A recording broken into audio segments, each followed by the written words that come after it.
The game has finished. Manchester United 0, West Ham United 2. 2-0, a 2-0 away victory for West Ham. Great win. Really, really important win and a deserved win. I'm just looking at the stats, just pulled them up on the screen now.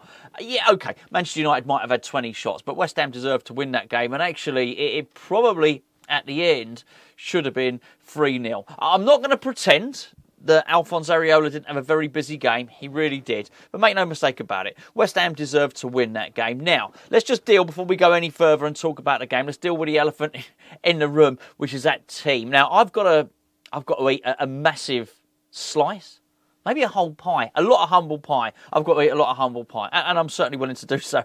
Although somebody in the live chat has pledged to have a Hammers Chat tattoo on their arse if West Ham won that game. So, yeah, I'm probably doing all right by just eating a couple of slices of humble pie, really. I didn't like the team. Nobody liked the team. Who liked the team? Hardly anybody. Fair play to there were 3 or 4 people in the live chat saying, do you know what? This team's so bad, I think we might be able to win this. We don't know until Monday tomorrow why the team was the selection that Graham Potter picked. Ex-West Ham United employee, and I only know this because somebody mentioned it in the live chat. So if this is not the case, then I apologise. But as I understand it, ex-West Ham United employee is going to reveal why West Ham played, why Graham Potter picked this team tomorrow. It would suggest there's mitigation towards it. It doesn't matter anymore, because when you pick a team like that, you have to win.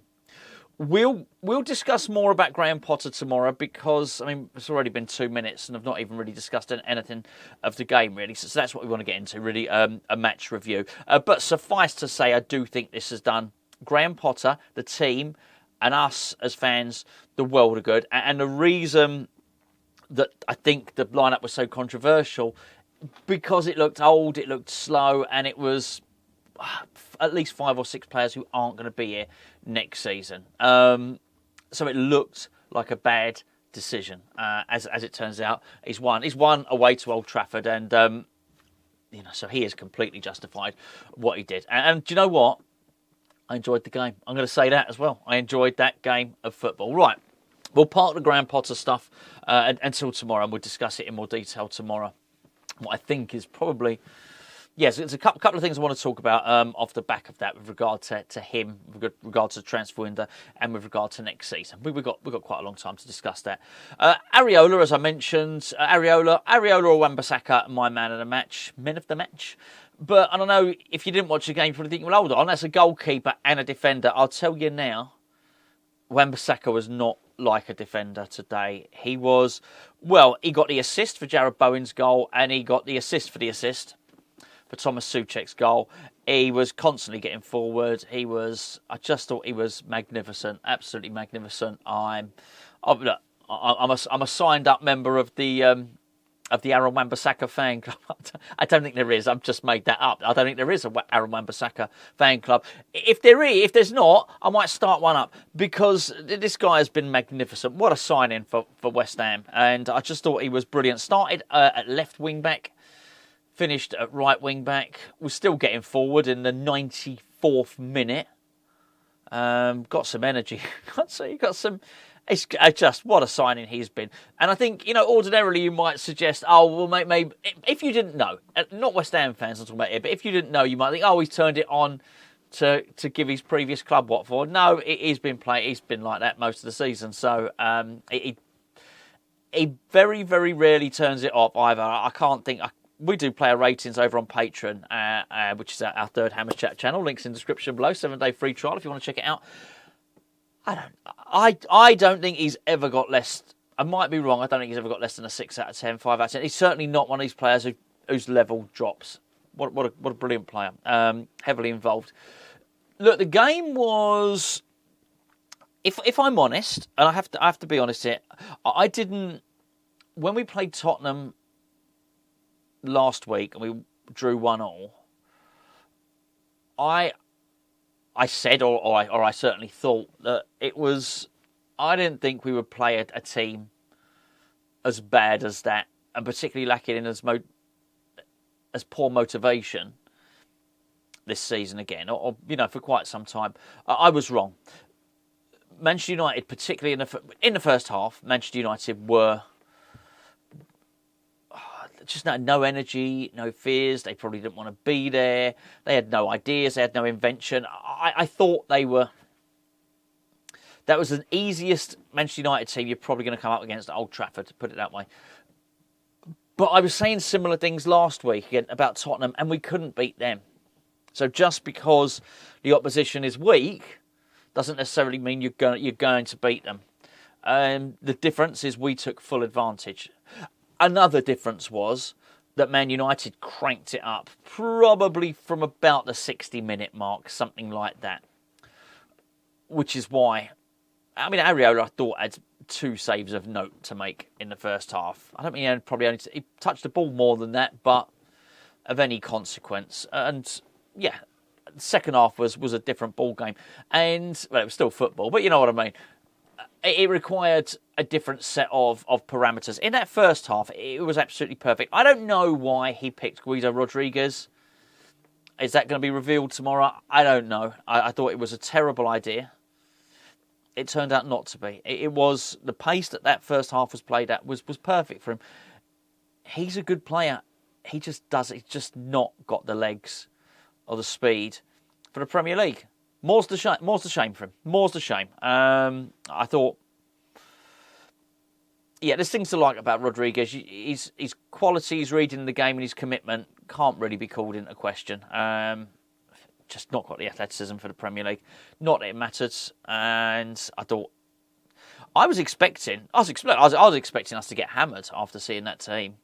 I guess that was probably naive of me to think that, because we've not got hammered under Graham Potter. The games do stay close.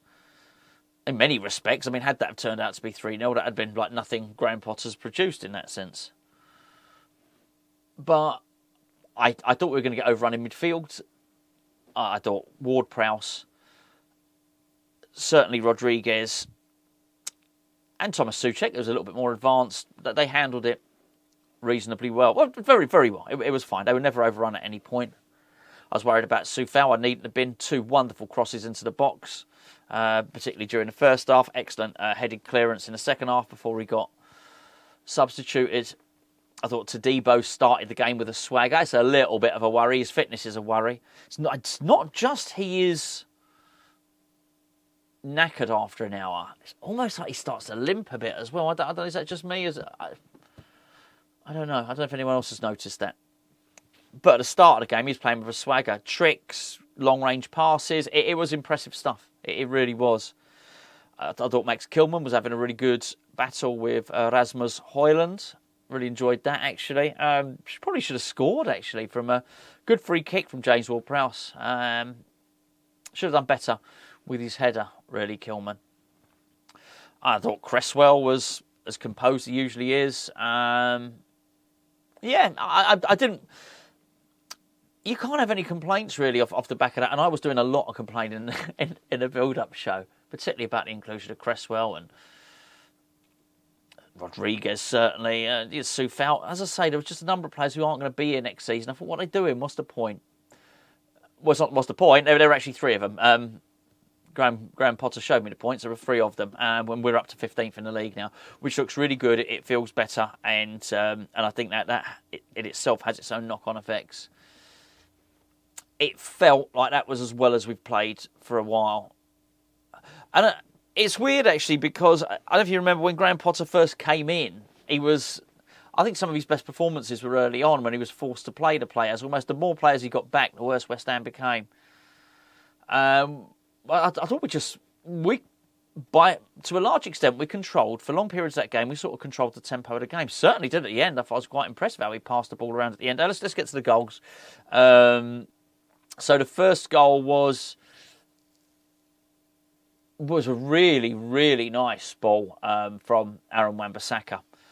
It was on the left wing, cut inside, and Mohamed Kudus made a sort of darting run into the box. Really nice, incisive pass by Wan-Bissaka to pick him out. And he shot.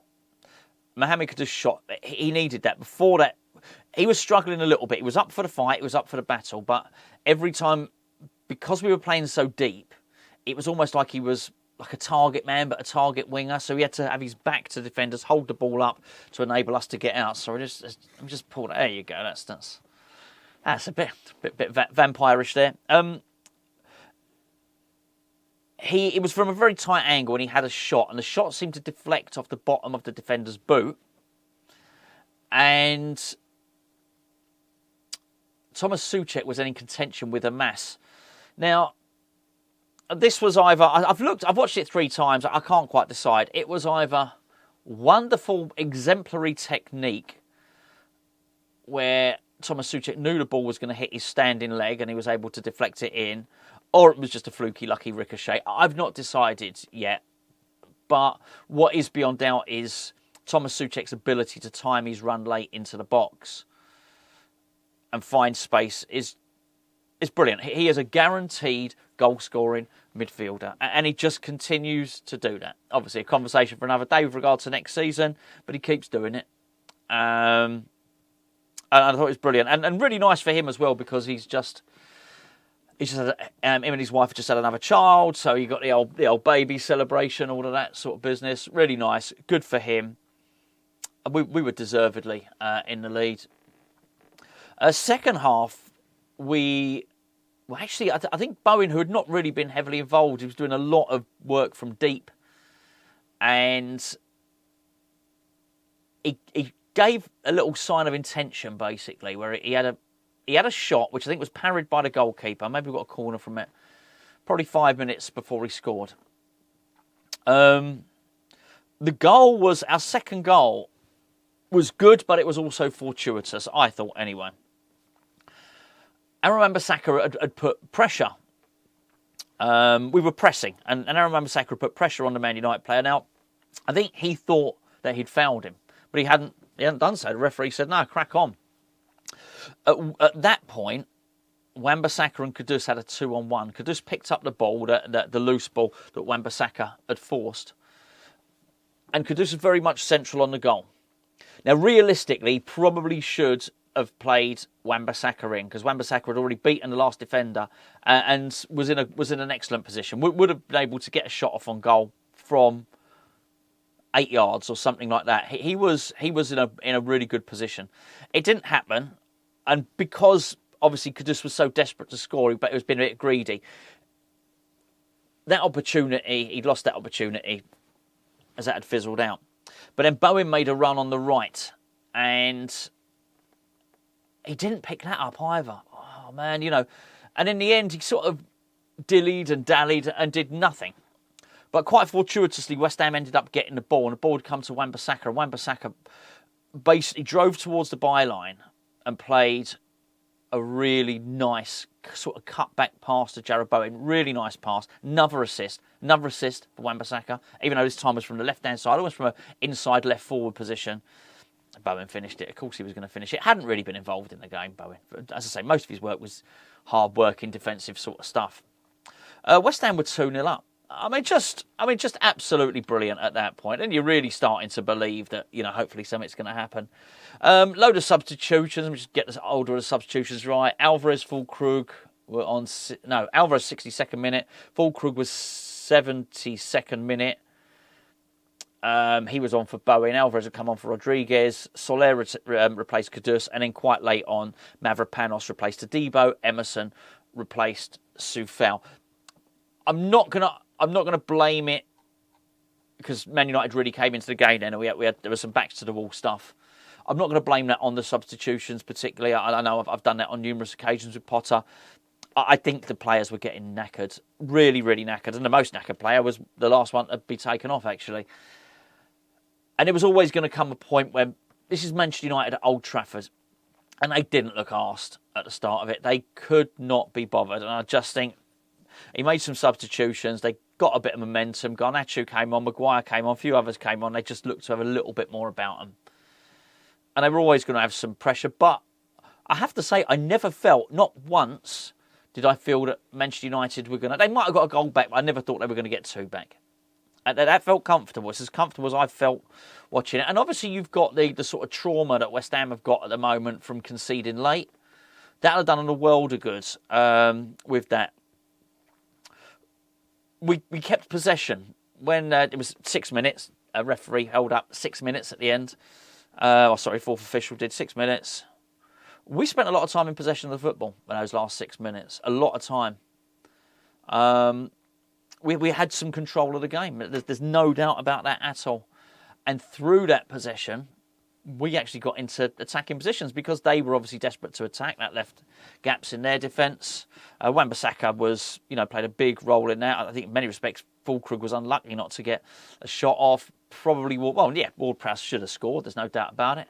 He's in a really good position. I don't know, 7, 8, 9 yards out, something like that. And a really good victory for West Ham. Really, really good. And yeah, I've got to say, I was absolutely dumbfounded by the starting lineup, but I just thought he got it so wrong. But clearly, he just got it so right. Well, I think he did everything wrong to beat an unmotivated, crap Tottenham team. He got all that wrong.